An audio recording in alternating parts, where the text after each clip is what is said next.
Welcome to Raman study. आज हम लोग बीएसएससी बिहार सीजीएल 3 प्लेटफॉर्म का सेट 1 करने जा रहे हैं। तो हम लोग का सवाल पहला है कि बिहार में प्रथम कांग्रेसी सरकार का गठन कब किया गया था। तो ऑप्शन बी सही हो जाएगा हम लोगों का 20 जुलाई 1937 ईस्वी को। क्वेश्चन 2 है कि स्वतंत्र भारत के संविधान के अंतर्गत पहला आम चुनाव बिहार में कब कराया गया था। ऑप्शन हम लोग का ए सही हो जाएगा 1952 ईस्वी।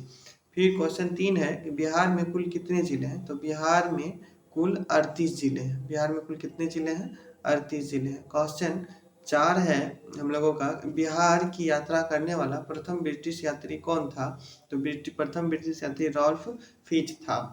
क्वेश्चन 5 है महापाषाण मृतकों का ऐतिहासिक स्मारक है। महापाषाण क्या है? मृतकों का एक ऐतिहासिक स्मारक है। क्वेश्चन 6 है कि दिल्ली का कौन सा सुल्तान अशोक स्तंभ को कौशाम्बी और टोपरा से दिल्ली हस्तांतरित किया।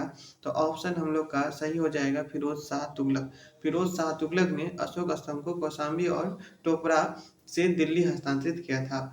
फिर क्वेश्चन 7 है निम्नलिखित घटनाओं को कालक्रम के अनुसार व्यवस्थित कीजिए और नीचे दिए गए कूट का प्रयोग करते हुए सही उत्तर चुनिए। तो ऑप्शन इसमें हम लोग का हो जाएगा सी।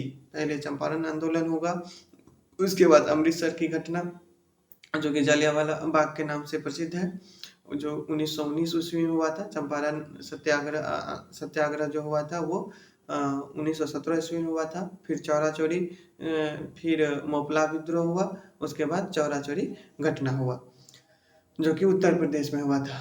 फिर आते हैं हम लोग क्वेश्चन 8 पे। क्वेश्चन 8 है जैन धर्म श्वेतांबर एवं दिगंबर संप्रदायों में कब विभाजित हुआ। तो ऑप्शन ए सही हो जाएगा चंद्रगुप्त मौर्य के समय में। चंद्रगुप्त मौर्य के समय में जैन धर्म श्वेतांबर और दिगंबर में विभाजित हो चुका था। क्वेश्चन 9 है कि प्रसिद्ध रेशम मार्ग पर किस वंश के शासकों का अधिकार था। तो कुषाणों का शासन था। प्रसिद्ध रेशम मार्ग पर किस वंश के शासकों का अधिकार था। तो कुषाणों का शासन था।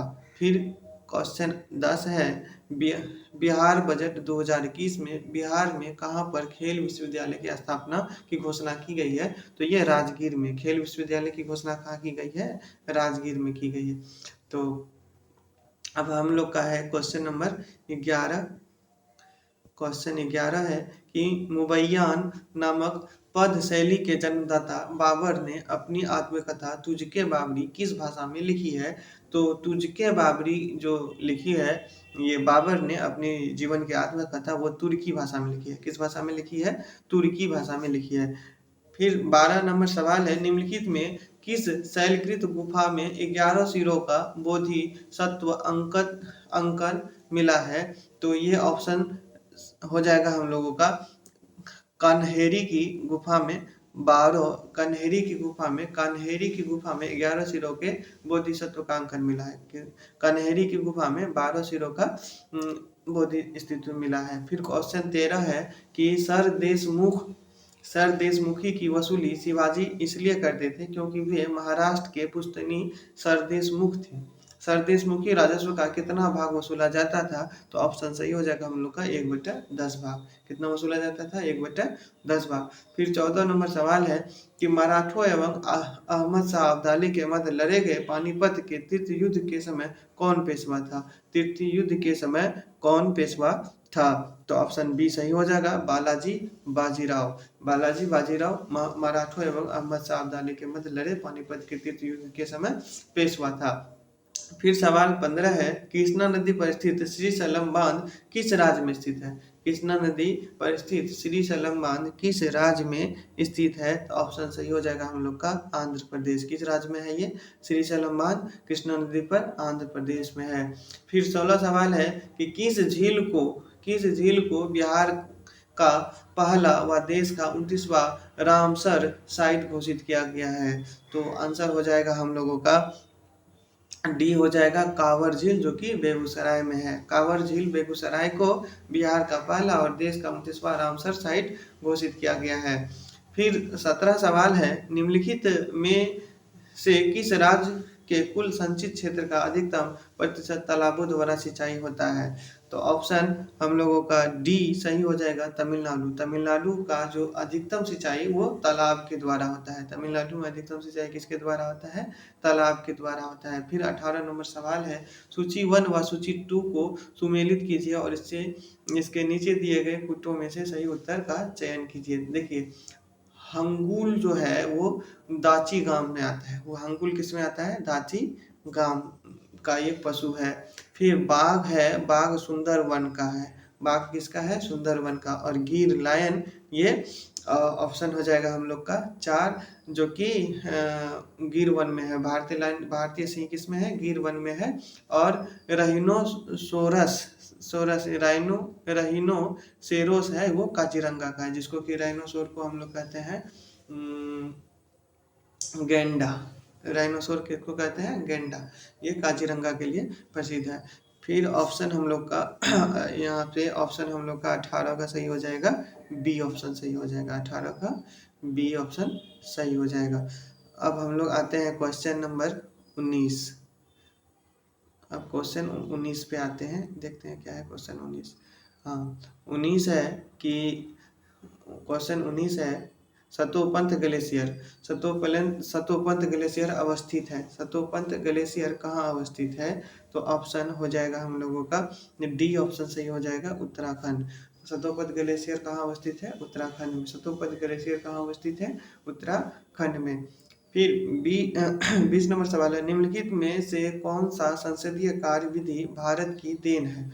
तो शून्यकाल जो है संसदीय कार्य विधि भारत की क्या है? देन है।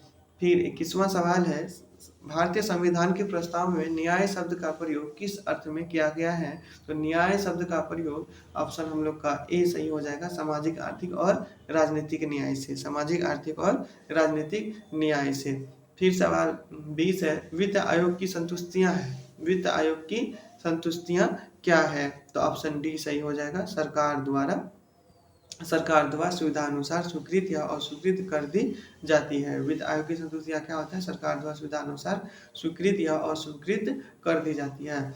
23वां सवाल है, मंत्रिपरिषद से पद त्याग करने के लिए मंत्री किसे अपना त्यागपत्र संबोधन करेगा? तो ऑप्शन ए सही हो जाएगा, राष्ट्रपति। ऑप्शन ए सही हो जाएगा हम लोग का, राष्ट्रपति। मंत्रिपरिषद से त्याग करने के लिए मंत्री किसे अपना त्यागपत्र संबोधित करेगा? ऑप्शन ए हम लोग का सही हो जाएगा, राष्ट्रपति। फिर सवाल है 24वां सवाल है, भारतवर्ष के लिए एक संघीय ढांचे को सर्वप्रथम किस अधिनियम द्वारा प्रस्तुत किया गया? तो ऑप्शन हम लोग का सी सही हो जाएगा, भारत सरकार शासन अधिनियम 1935। भारत शासन अधिनियम 1935।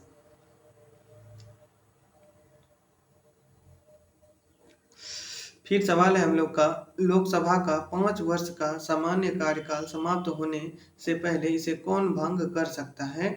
तो इसे राष्ट्रपति प्रधानमंत्री की सिफारिश पर भंग कर सकता है। इसे राष्ट्रपति प्रधानमंत्री की सिफारिश पर भंग कर सकता है।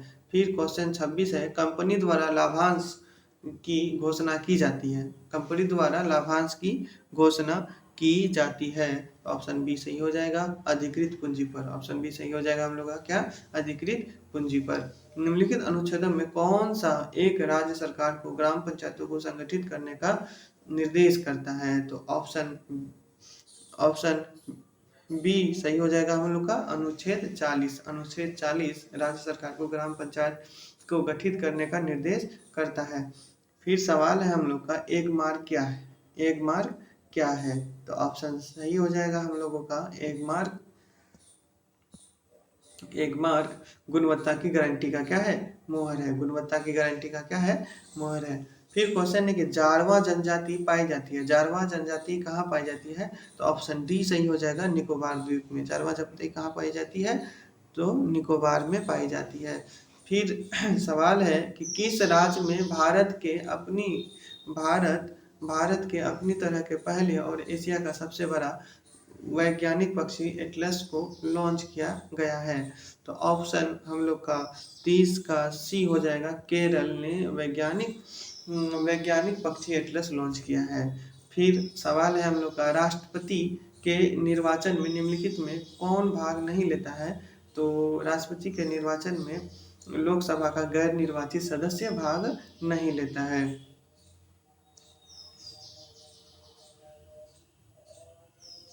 फिर सवाल है हम लोगों का, निम्नलिखित में कौन सा वर्गीकरण कच्ची सामग्री के आधार पर उद्योग का वर्गीकरण है?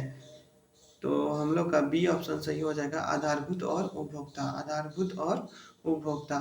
फिर सवाल है हम लोगों का कि पुस्तक भारत के प्रधानमंत्री देश दशा दिशा के लेखक कौन है? देश दशा दिशा के लेखक कौन है? तो हम लोग का रशीद किदवई। देश दशा दिशा के लेखक कौन है? रशीद किदवई। देश दशा दिशा के लेखक कौन है? रशीद किदवई। 34 नंबर सवाल है, जो बैंक निक्षेप बिना नोटिस के निकाले जा सकते हैं उन्हें क्या कहा जाता है? 34 का हम लोग का सही हो जाएगा ऑप्शन डी, मांग निक्षेप। क्या हो जाएगा? मांग निक्षेप। फिर 35 नंबर सवाल है, निम्नलिखित प्रस्तावों में से किसका संदर्भित संबंध संघीय बजट से है? तो संघ बजट से कौन संबंधित है? तो ऑप्शन सी हो जाएगा हम लोगों का, कटौती प्रस्ताव। संघ बजट से कौन संबंधित है? कटौती प्रस्ताव।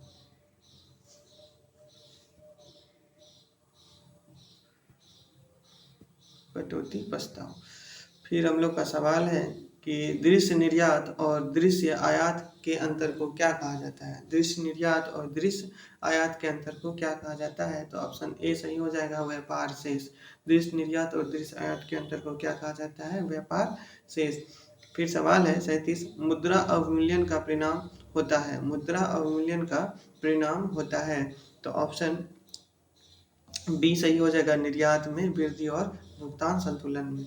निर्यात में वृद्धि और भुगतान संतुलन में।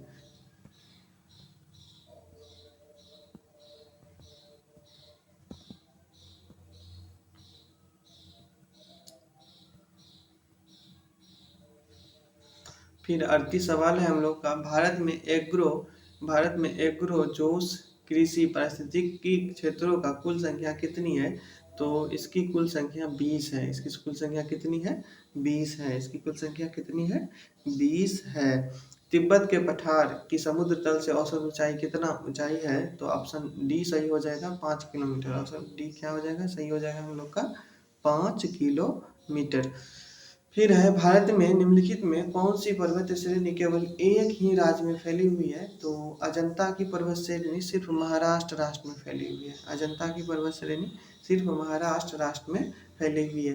फिर 41 सवाल है कि पद्म भूषण सम्मान प्राप्त करने वाला भारत के पहले पैरा एथलीट कौन बने? तो भारत के पहले पैरा एथलीट देवेंद्र झारझरिया, जो जेवलिन थ्रो यानी भाला फेंकते हैं, जो जेवलिन थ्रो यानी कि भाला फेंकते हैं। फिर सवाल 42 है, भारतीय उपमहाद्वीप पर ग्रीष्म ऋतु में उच्च ताप और निम्न हिंद महासागर से वायु का आकर्षण करते हैं, जिसके कारण प्रवाहित होती है। तो ऑप्शन ए सही हो जाएगा, दक्षिण पश्चिम मानसून के कारण। दक्षिण पश्चिम मानसून के कारण। फिर सवाल है कि भारत के निम्नलिखित क्षेत्रों में कौन सा कपास का अधिक मात्रा में उत्पादन करता है? कौन सा कपास का अधिक मात्रा में उत्पादन करता है? तो 43 का हम लोग का बी नंबर सही हो जाएगा, उत्तर पश्चिम और पश्चिमी भारत। उत्तर पश्चिम और पश्चिमी भारत। फिर सवाल है, अलमट्टी बांध किस नदी पर है? अलमट्टी बांध किस नदी पर स्थित है? तो ऑप्शन सी सही हो जाएगा हम लोग का, गोदावरी। ऑप्शन सी सही हो जाएगा, गोदावरी। अलमट्टी बांध, सॉरी गलत है, अलमट्टी बांध हम लोगों का, अलमट्टी बांध कृष्णा नदी पर सही होगा। अलमट्टी बांध किस नदी पर है? कृष्णा नदी पे है, सॉरी। अलमट्टी बांध किस नदी पे है? कृष्णा नदी पे है। फिर सवाल है, देश के निम्नलिखित किस राज्य में सबसे पहले सूर्योदय होता है? तो अरुणाचल प्रदेश में सबसे पहले सूर्योदय होता है। किस राज्य में सबसे पहले सूर्योदय होता है? अरुणाचल प्रदेश में। फिर सवाल है, निम्नलिखित का सही कालक्रम क्या है? निम्नलिखित का सही कालक्रम क्या है? तो 46 का हो जाएगा हम लोग का ए नंबर, 4 यानी पहले ताशकंद समझौता हुआ, उसके बाद फिर भारत सोवियत संघ संधि हुआ, फिर एक यानी शिमला समझौता हुआ, फिर उसके बाद फरक्का समझौता, यानी पहले ताशकंद समझौता, उसके बाद सोवियत संघ संधि और फिर शिमला समझौता, फिर फरक्का समझौता। फिर सवाल है 47 कि भारत के बाहर विश्व के पहले योग विश्वविद्यालय का उद्घाटन कहाँ किया गया है? विश्व योग विद्यालय का उद्घाटन कहाँ किया है? तो ऑप्शन डी सही हो जाएगा, लॉस एंजल्स में। कहाँ किया गया है? लॉस एंजल्स में। फिर सवाल है विश्व खाद्य पुरस्कार 2021 से किस भारतीय को सम्मानित किया गया है? किस भारतीय को सम्मानित किया गया है? तो 48 का ए सही हो जाएगा, डॉक्टर शकुंतला हरसी थिल स्टेट। डॉक्टर शकुंतला हरसी थिल स्टेट। फिर सवाल है हम लोगों का 49 सवाल है, निम्नलिखित में से किस राज्य ने मार्च 2023 तक सभी घरों में नल कनेक्शन देने की योजना बनाई है? नल का कनेक्शन लगवाने की योजना बनाई है। तो ऑप्शन डी सही हो जाएगा, अरुणाचल प्रदेश। अरुणाचल प्रदेश ने 2023 तक सभी घरों में नल का कनेक्शन देने की योजना बनाई है। फिर 50वां सवाल है, हाल ही में नासा द्वारा जारी 10 नए अंतरिक्ष यात्रियों की सूची में किस भारतीय को शामिल किया गया है? तो नए भारतीय अंतरिक्ष यात्री में अनिल मेनन को शामिल किया गया है। किसको शामिल किया गया है? अनिल मेनन को शामिल किया गया है। फिर सवाल है हम लोग का, निम्नलिखित अभिक्रिया विस्थापन अभिक्रिया का कौन उदाहरण है? तो ए ऑप्शन सही हो जाएगा, क्योंकि हम देख रहे हैं कॉपर क्या हो रहा है? अलग हो रहा है, विस्थापित हो रहा है। फिर है कि चावल की खेती के लिए आदर्श जलवायु परिस्थितियाँ क्या है? तो 100 सेंटीमीटर से अधिक वर्षा होनी चाहिए और तापमान जो 25 डिग्री सेंटीग्रेड से ऊपर होना चाहिए। तो ऑप्शन ए सही हो जाएगा हम लोगों का, ऑप्शन ए सही हो जाएगा। फिर सवाल है कि प्राणियों और पादपों की जातियों में अधिक विविधता मिलती है। तो अधिक विविधता कहाँ मिलती है? तो ऑप्शन हम लोगों का हो जाएगा, ए ऑप्शन हो जाएगा, उष्णकटिबंधीय के आर्द्र वनों में। उष्णकटिबंध के आर्द्र वनों में सबसे अधिक प्राणियों और पादपों की जातियों प्राणियों और पादपों की जातियों में विविधता मिलती है। फिर सवाल है 55 कि भारी मशीनों में सहायक के रूप में निम्नलिखित में किस किस वस्तु का इस्तेमाल किया जाता है? तो आंसर हो जाएगा हम लोग का ग्रेफाइट। फिर सवाल है स्पंज क्या होता है? फिर सवाल है कि स्पंज क्या होता है? स्पंज एक जीव होता है। स्पंज क्या होता है? एक जीव होता है। फिर सवाल है कि 4 डिग्री सेंटीग्रेड पर पूर्णतः जल से भरा हुआ जल ऊपर से होकर बहने लगेगा यदि 4 डिग्री सेल्सियस ऊपर गर्म किया गया है या 4 डिग्री नीचे से ठंडा किया जाए। तो ऑप्शन हो जाएगा हम लोग का सी, दोनों। फिर सवाल है भूमंडलीय तापन का मुख्य कारण किसकी वृद्धि से है? तो कार्बन डाइऑक्साइड की वृद्धि से। किसकी वृद्धि से है? कार्बन डाइऑक्साइड की वृद्धि से है। फिर सवाल है ध्वनि को आंखों के रूप में प्रयोग करने वाला प्राणी कौन है? तो ऑप्शन बी सही हो जाएगा हम लोगों का, चमगादड़। ध्वनि को आंखों के रूप में प्रयोग करता है कौन? चमगादड़। फिर सवाल 59 है हम लोगों का कि लैंप की बत्ती में तेल ऊपर चढ़ता है। लैंप की बत्ती में तेल ऊपर चढ़ता है क्योंकि क्योंकि ऐसा ये घटना कोशिकीय क्रिया परिघटना के चलते होता है। ये किसके कारण होती है? कोशिकीय क्रिया परिघटना के कारण होती है। फिर सवाल है कि राइबोसोम की संरचना में होता है। राइबोसोम की संरचना में क्या होता है? तो आंसर हो जाएगा हम लोगों का बी, आरएनए तथा प्रोटीन्स। राइबोसोम की संरचना में क्या होता है? आरएनए तथा प्रोटीन्स। फिर सवाल है यक्षमा के रोगियों को निम्नलिखित में कौन सी अवधि की जाती है? यक्षमा यानी टीबी के रोगियों को कौन सी औषधि प्रभावशाली है? तो आंसर डी सही हो जाएगा, रिम्फेप्सिन। ऑप्शन डी सही हो जाएगा हम लोगों का, रिम्फेप्सिन। फिर सवाल है कि वायुमंडल में प्रकाश के विसरण का कारण क्या है? तो वायुमंडल में प्रकाश के विसरण का कारण धूल कण है। वायुमंडल में प्रकाश के विसरण का मुख्य कारण क्या है? धूल कण है। फिर सवाल है निम्नलिखित में कौन सा कथन सही नहीं है?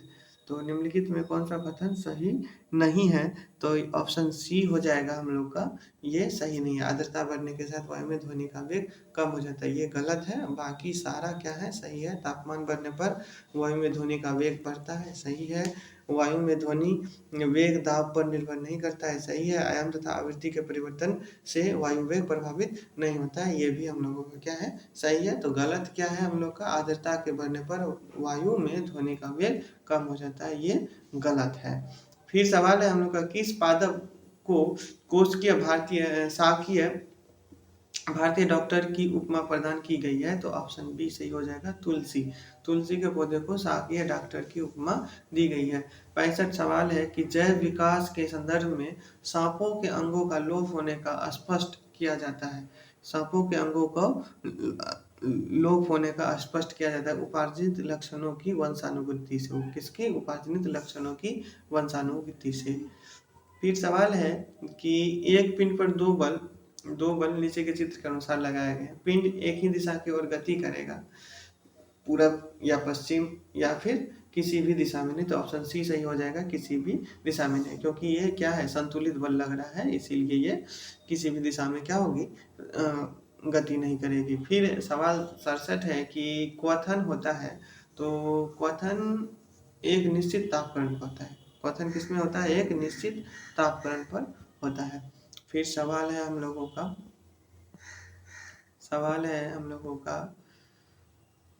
सवाल है 68 कि N11 एवं N22 में 1 बीटा उत्सर्जन के बाद बनने वाला पदार्थ क्या होगा, तो बनने वाला पदार्थ हो जाएगा हम लोग का मैग्नीशियम। बनने वाला पदार्थ क्या हो जाएगा, मैग्नीशियम। बनने वाला पदार्थ क्या हो जाएगा हम लोगों का, मैग्नीशियम। फिर सवाल है, एक ही पदार्थ के विभिन्न अणुओं में जो आपसी आकर्षण होता है कहलाता है। आपसी आकर्षण होता है तो उसको कहते हैं असंजक बल। उसको क्या कहते हैं हम लोग, असंजक बल। एक ही पदार्थ में जो बल लग जाता है, आकर्षण बल, उसको कहते हैं असंजक बल। और ससंजक बल क्या हो गया, जो भिन्न भिन्न पदार्थों के बीच जो आपस में बल लगता है उसको ससंजक बल कहते हैं। फिर सवाल है, उत्तल लेंस की फोकस दूरी अधिकतम होगी। उत्तल लेंस की फोकस दूरी क्या होगी, अधिकतम होगी। तो यानी सीधा बोल रहा है, किस प्रकाश में उत्तल लेंस की फोकस दूरी अधिकतम होगी, तो लाल प्रकाश में उत्तल लेंस की फोकस दूरी क्या होगी, अधिकतम होगी। फिर सवाल है, कृत्रिम उपग्रह में सरल लोलक का आवर्तकाल क्या होता है। कृत्रिम उपग्रह में सरल लोलक का आवर्तकाल अनंत होता है। कृत्रिम लोलक में सरल लोलक का आवर्तकाल क्या होता है, अनंत होता है। फिर सवाल है कि नीचे दिए गए चित्र में विद्युत परिपथ में रेखांकित उपकरणों का नाम लिखें। सेल है, कुंजी है, और ये दोनों के बारे में बोल रहा है। तो ये हम लोगों का जो ऑप्शन हो जाएगा ए, वो ए एक नंबर हो जाएगा वोल्ट मीटर, और दूसरा हो जाएगा हम लोगों का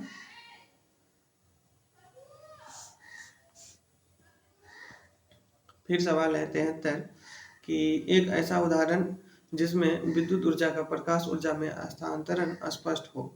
विद्युत ऊर्जा का प्रकाश ऊर्जा में हस्तांतरण स्पष्ट हो, तो ऑप्शन हम लोगों का बी ऑप्शन सही हो जाएगा, विद्युत धारा से बल्ब का जलना। विद्युत धारा से बल्ब का जलना। फिर सवाल है हम लोगों का, यदि किसी सरल लोलक की लंबाई बढ़ा दी जाए तो उसके दोलन काल पर क्या प्रभाव पड़ेगा। तो उसके दोलन काल पर क्या प्रभाव पड़ेगा, तो हम लोग का हो जाएगा डी। तो दोलन काल क्या हो जाएगा, बढ़ जाएगा। यदि सरल लोलक की लंबाई बढ़ा दी जाएगी तो उसका दोलन काल क्या हो जाएगा, बढ़ जाएगा। ये तो फिर नॉमरिकल है 75। तो इसका ऑप्शन हो जाएगा हम लोगों का सी ऑप्शन सही हो जाएगा इसका। 26,400 जूल। 220 वोल्ट पर किसी विद्युत धारा बल्ब के तंतु में 0.2 एम्पियर धारा 10 मिनट तक बहती है, तो इसमें कितनी विद्युत ऊर्जा व्यय होगी, तो 26,400 जूल। और आगे का सवाल जो मैथ और रीजनिंग है वो हम लोग नेक्स्ट वीडियो में कवर करेंगे। Thank you. मेरे चैनल को सब्सक्राइब कीजिए और शेयर भी कीजिए।